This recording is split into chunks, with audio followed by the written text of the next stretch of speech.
Hey, this is Dave DeCamp from antiwar.com. This is anti-war news for Thursday, May 2nd, 2024.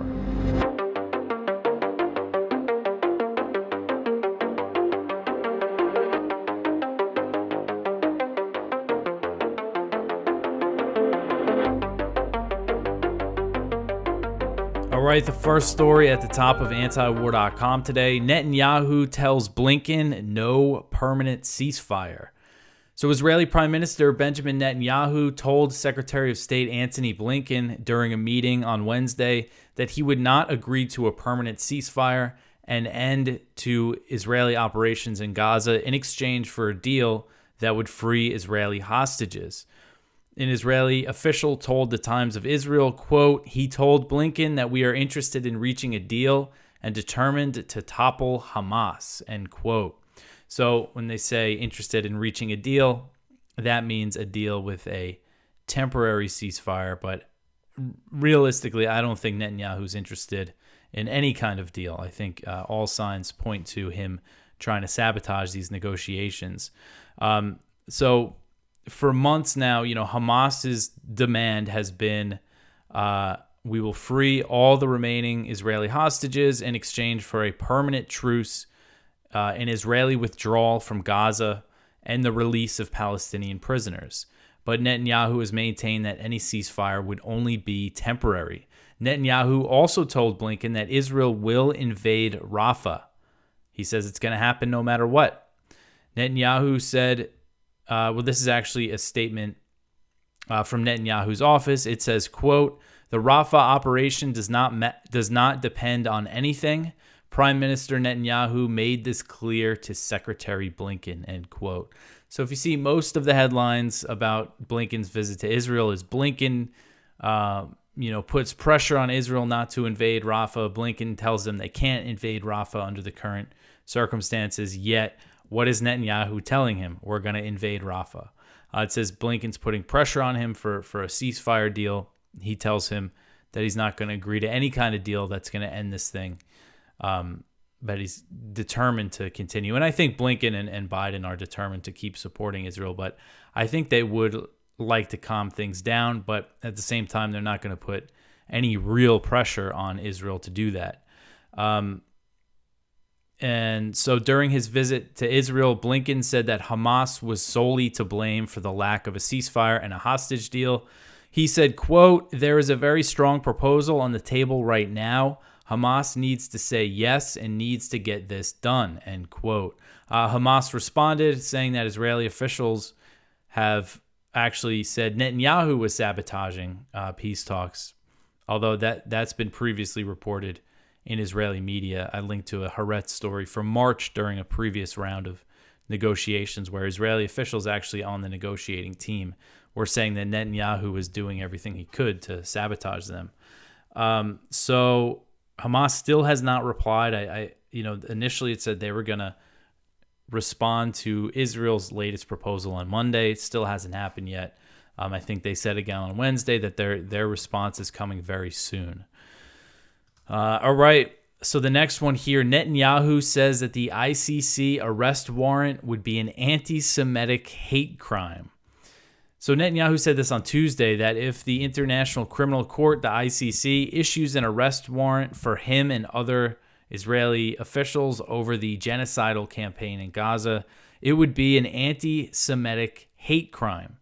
Reports first surfaced over the weekend that the ICC might be issuing arrest warrants for Israeli leadership. Netanyahu said, quote, if this does happen, it will be an indelible stain on humanity. It would be an unprecedented anti-Semitic hate crime that would add fuel to the anti-Semitic incitement that is already raging in the world, end quote. So calling any opposition to this horrific war that he is overseeing, this horrific slaughter and starvation siege, any opposition to that, of course, is anti-Semitic. And this is what we see. The Israel defenders, the pro-Israel people in the U.S., politicians in Washington are constantly saying the same thing. And Netanyahu added that other world leaders should come out against the ICC's investigation of Israel. He said, quote, Israel expects the leaders of the free world to come out strongly against this scandalous step, a step that will harm the self-defense, not only of the state of Israel, but of all democracies, end quote. So the White House has come out against the ICC investigation.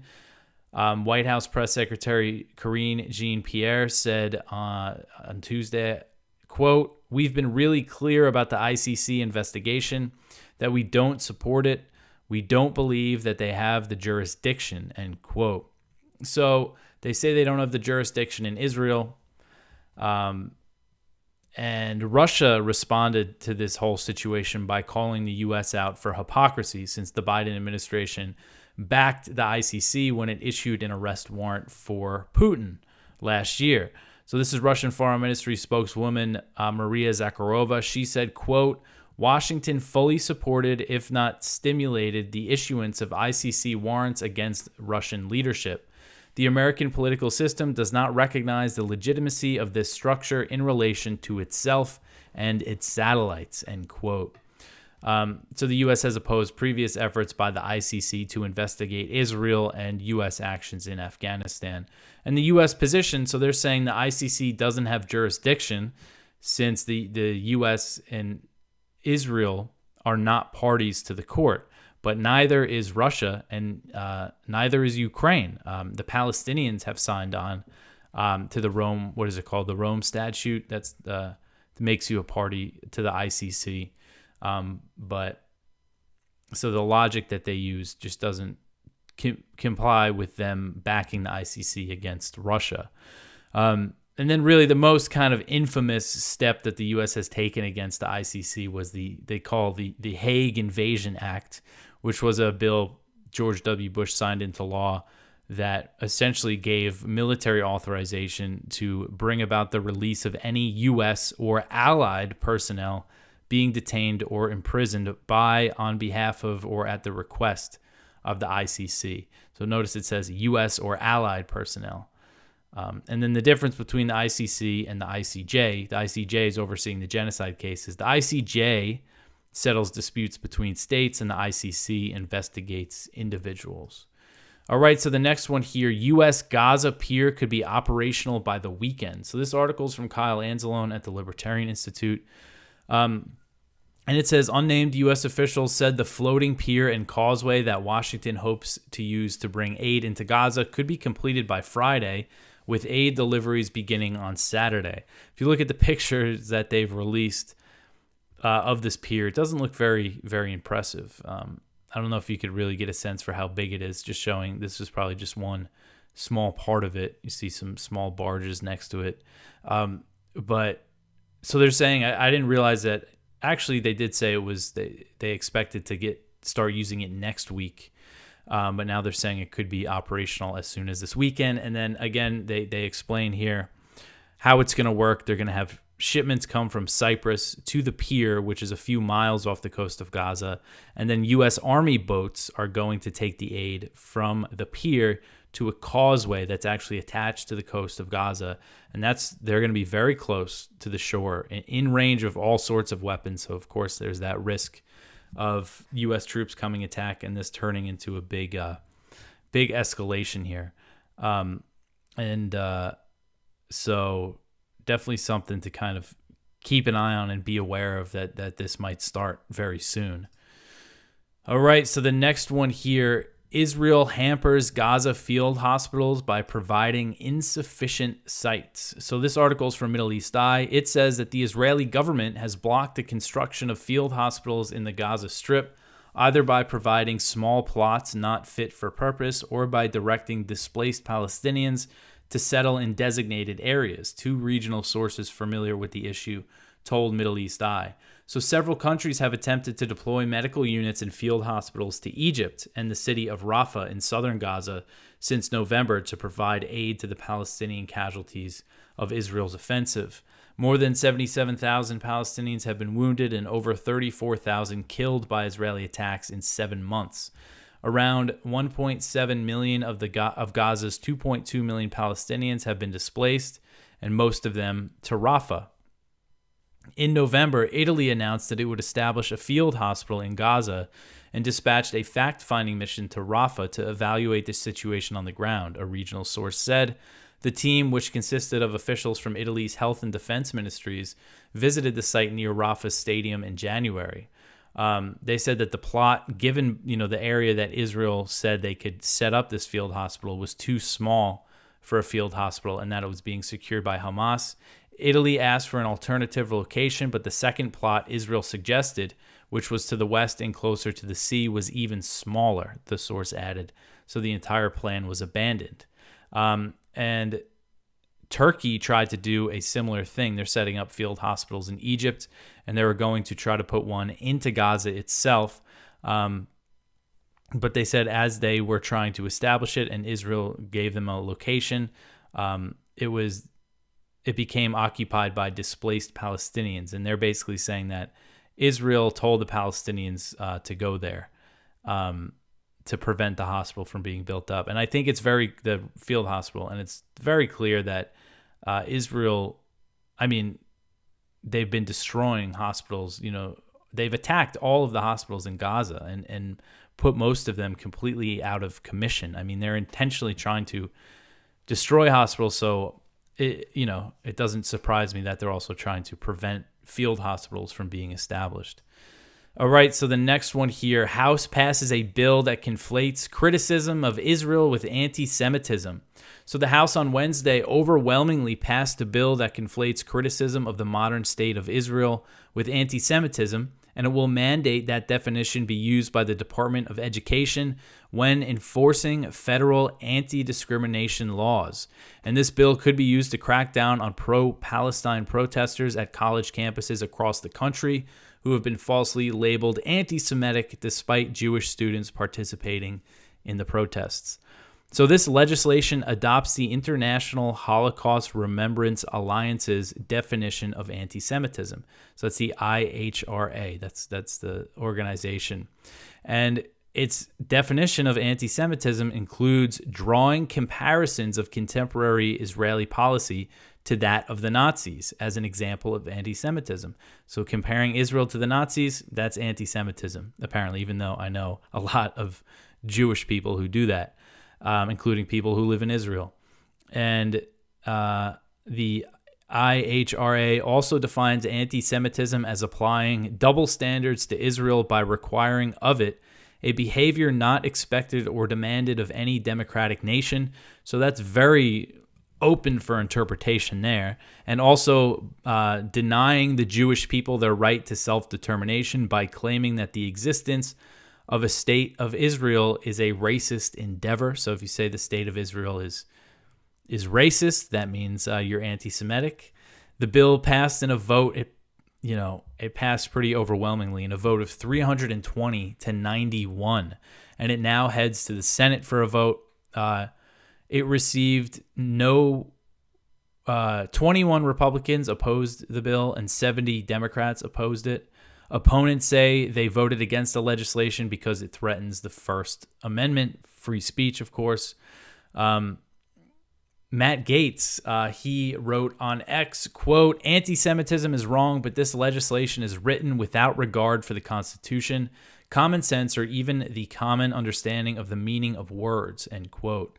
Gaetz pointed to another part of the definition that lists claims of the Jews killing Jesus as an example of anti-Semitism. Gaetz said, quote, "The gospel itself would meet the definition of anti-Semitism under the terms of the bill," end quote. And I saw Marjorie Taylor Greene saying that was her reasoning for opposing it as well. Representative Thomas Massey opposed the bill and said that it was put forward with the intent to increase prosecutions of activity on campuses. And Jerry Nadler, Democrat from New York, who is Jewish, and I guess he represents a district in Manhattan now, but when I lived in Brooklyn, in Midwood, very Jewish area, lots of Orthodox Hasidic Jews, he was my representative then. So I guess maybe he moved. But anyway, he opposed the bill and said that it was put forward with the intent. Oh, wait, no, that's what Massey said. Sorry, I got a little. Okay, here we are. So Nadler said, quote, "Speech that is critical of Israel alone does not constitute unlawful discrimination. By encompassing purely political speech about Israel into Title VI's ambit, the bill sweeps too broadly," end quote. And he made similar comments last year when opposing a bill that conflated anti-Zionism with anti-Semitism, and he was noting that that there are Jews who oppose Zionism, pointed to some specific sects of Orthodox and Hasidic of Jews in Brooklyn that he was talking about. And they always show up, Again, I used to live in New York, and I would go to some pro-Palestine stuff, and there would always be that group of Hasidic Jews that would show up to the protests with signs, saying they're against Zionism and against the modern state of Israel. But this is, I would guess that this is going to pass the Senate if it comes for a vote. And then basically what this would be for is if there's like investigations into if the Civil Rights Act was violated, discrimination, and with these very loose definitions, it's definitely bad news for the right to protest things on college campuses. All right, so the next one here, the NYPD clears Columbia student occupation and arrest hundreds. So this article's from Mondo Weiss about the situation in New York at Columbia University. There was a lot of students occupying this building, not for very long. This is something, they were there maybe a day or two, and some of these pictures, you could see we have a picture of it on our front page of these cops. A whole bunch of cops showed up. I don't know exactly how many. This picture you see, there's a few dozen right there, showed up and cleared out this building, went up into the windows, and they arrested 119 protesters. And then at City College in Harlem, they arrested 163 protesters in what appeared to be a coordinated attack by the city government on student protest encampments. So hundreds of cops showed up at Columbia, and many entered the second floor of Columbia's Hamilton Hall through an extendable ramp connected to a massive police vehicle, and they used flashbangs to disorient the protesters. So real crackdown here. Again, it's very quick. They're breaking this stuff up very quickly, and I know Eric Adams, the mayor of New York, has called them all anti-Semitic. From the start, he's against all these protests. And then this was also on Tuesday night, or maybe early Wednesday in California at UCLA. They had a Gaza encampment come under attack by pro-Israel protesters, and they were really, some videos of people getting hit in the head with like a wooden pallet. I saw somebody getting hit in the head with just like a big block, and they had what looked like pipes. Were just like beating people up on the outskirts of the camp. One video, someone was shooting fireworks into the camp. So some pretty serious violence. And these protests, have been peaceful. I'm sure there's been some cases of like vandalism, but I haven't really seen that. To me, this all looks like peaceful protests.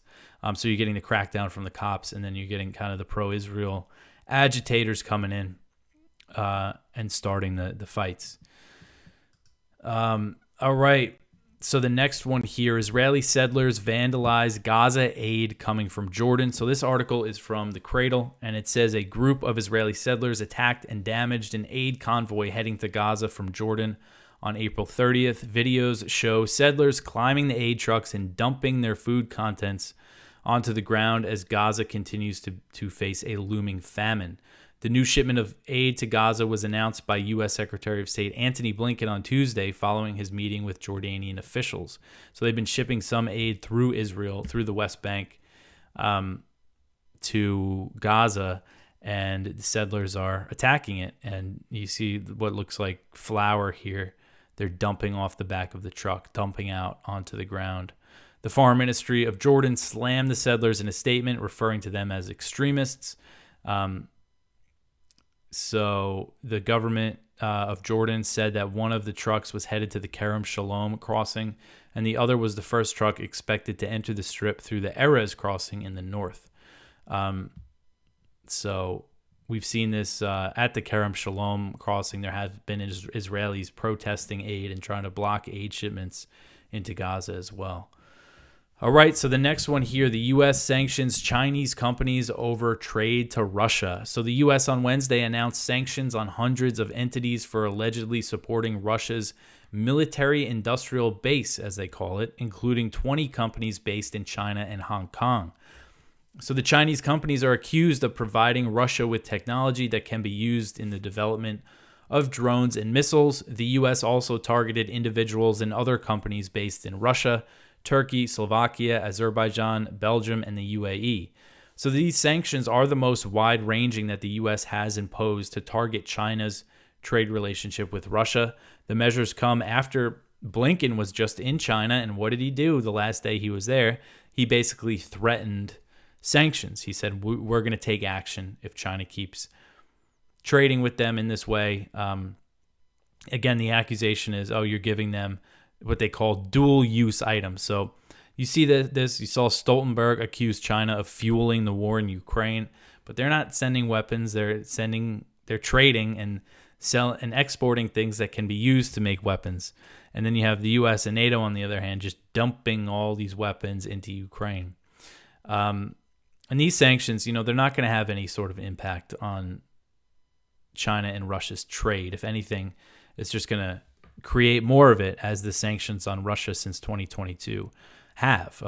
It's a natural thing that's happening here. You got Russia, the subject of a lot of U.S. and other Western sanctions. China, the U.S. starting to sanction them in certain industries. So, of course, their neighbors, they're going to turn to each other to fill in the gaps there, especially when it comes to Russia selling oil and other natural resources that have been sanctioned. All right.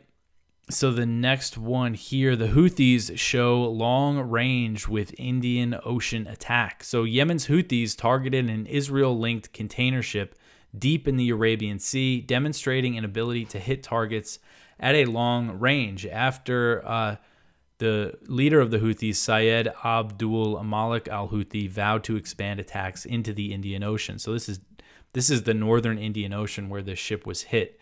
And the attack on the MSC Orion took place last Friday, but it was just confirmed by maritime authorities on Tuesday.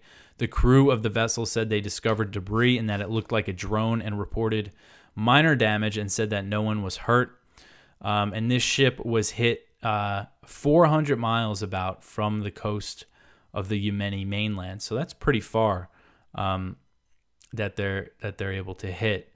And this ship is owned by Zodiac Maritime, which is based in London, and it is and the company is owned by an Israeli billionaire. So you could say this is a ship that's linked to Israel as well as the UK. And the Houthis started targeting the British shipping along with the US when the bombing campaign started back in January. This is just another example of this situation in the Red Sea. Way beyond the Red Sea now, but this whole situation is still escalating. And there was a few week lull in Houthi attacks, but that apparently they were kind of reviewing the diplomatic offers that the U.S. made, but they're sticking to their original position that these attacks will continue as long until the Israeli bombing campaign and siege on Gaza comes to an end. All right, the next one here, ISIS claims credit for attack on Afghan Shi'ites in Herat. So this article is from Jason Ditz. Tuesday night, the local ISIS affiliate in Afghanistan, ISIS-K, issued a statement claiming credit for Monday's attack on a Shiite mosque in the Herat province in Afghanistan. The Taliban government says investigations into the incident are still ongoing. So it was a gunman who entered this mosque during evening prayers, opening fire on worshipers, killing at least 6 civilians. And one of the people who was killed was the imam in the mosque. The attacker fled, and I guess they didn't get him. But ISIS-K has targeted the Shiite minority in Afghanistan for years, and the Taliban has been fighting them quite a bit since the U.S. left. They were actually fighting them quite a bit while the U.S. was there with the help from the U.S. There's a story I covered a few years ago that I think really went under the radar. Around 2018, 2019 in northeastern Afghanistan, the U.S. was launching drone strikes to support the Taliban on the ground. The Taliban were fighting ISIS-K on the ground, and then the U.S. would start launching drone strikes to give the Taliban air support. This is at the same time the U.S. really ramped up the bombing in Afghanistan in those years. And so elsewhere in Afghanistan, the U.S. was really bombing the Taliban, and then they're giving them air support in this part of Afghanistan. And the JSOC unit that was carrying out the drone strikes, they called themselves the Taliban Air Force. So it just goes to show what a mess that whole war was. But these attacks have continued. Jason mentions one, there was a pretty big attack in 2022, which was after the U.S. withdrawal in Kabul that killed at least 53. It was on an education center in a Shiite neighborhood. So just to, we don't hear too much about Afghanistan these days. All right, so the last story here, U.S.-built base in Haiti won't be ready for Kenyan troops. So this article is from Kyle Anzalone, and the U.S. is still trying to back this Kenyan deployment to Haiti, and apparently it's hit another snag. The base that will house the soldiers will not be ready by the date that they are set to arrive in Haiti. So Jake Johnston from the Center for Economic Policy Research told Politico that the Kenyan-led forces will arrive in Haiti on May 23rd. However, the U.S.-constructed base they will be stationed at will not be completed by that time. So Washington and Nairobi are eyeing that date to begin operations in Port-au-Prince, as Kenyan President William Ruto is scheduled to be in the U.S. on that day. So they want to start, they love symbolic things like that. They want the Kenyan president to visit the U.S. when this operation starts. But there's another big issue here. There's been a lot of chaos in Haiti, and, the government, as far as I understand, I haven't been following it too closely, but really doesn't have control of things. And now there's this new transitional government. Ariel Henry was forced to resign. He left the country and then he couldn't return. So this is a U.S.-backed transitional government, and the idea is that this Kenyan deployment is going to restore order in Haiti. They're initially going to deploy 1,000 Kenyan police, which is already small, a pretty small number. But now apparently 200 of them are scheduled to go. So I don't know what they expect to do with 200. I would not want to be involved in that if I was one of those Kenyan police officers. So they've been really pushing for this intervention for a while, but it still hasn't come together. All right, so that is it for the news for today. Please go check out our viewpoints. One from Madeline Hall. Israel is waging a war on all Palestinians, not just Gazans. One by me, Dave DeCamp. The news never stops. This is basically my pitch for the fundraiser, essentially saying that the things have been just crazy for me in my position as the news editor of antiwar.com in recent years, for very obvious reasons, with the proxy war in Ukraine and now this horrific genocidal war in Gaza that the U.S. is supporting and enabling. And yeah, it's my pitch to raise some money. So if you go to antiwar.com/donate, please help us out with our fundraiser. Right now we have matching funds. So you could help us out with that. We have $40,000 in matching funds. We're trying to get, our goal this time is $100,000. One reason why costs have gone up a little bit for us is we've had Kyle and Will Porter and those guys writing for us on the weekends, the days that I'm off, because there's been so much just stuff going on that we've had to, update the page quite a bit. So antiwar.com/donate to help us out. One from Thomas Knapp. Campus protests, the kids are mostly right. And one from Senator Rand Paul at Reason Magazine. If they ban TikTok, is Apple next? So please go check that out. If you scroll down, we have a whole Palestine protest section of all this stuff going around on the college campuses in the U.S.